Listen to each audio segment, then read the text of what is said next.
Hi guys, this video is not to brag but to inspire.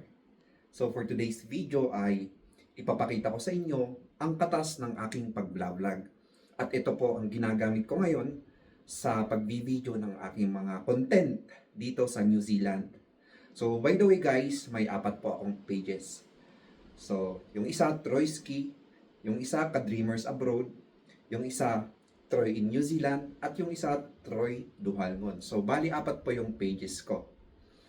At ang gamit ko ngayon ay Ka-Dreamers Abroad. So dito nyo masusubaybayan ang buhay ko bilang isang content creator dito sa New Zealand. So ito na guys.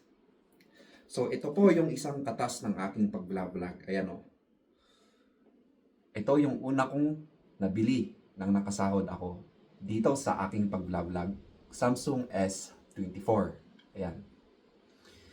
At ito naman, nang sumagod naman ako at naisipan kong bumili ng isa kasi dalawa yung pages na may 1 million followers na ako.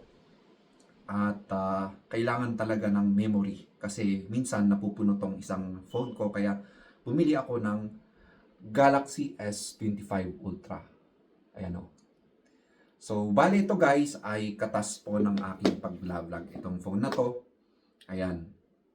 So, sa mga content creators dyan, sana ma-inspire po kayo. Ayan. Abangan nyo pa yung mga sumusunod kong videos dito sa Ka-Dreamers Abroad. Dito ko ipapakita sa inyo kung ano ang journey ko dito sa New Zealand bilang isang content creator. By the way guys, ako nga pala si Troy, isang dairy farmer at vlogger dito sa New Zealand. Kita-kits tayo sa susunod kong video.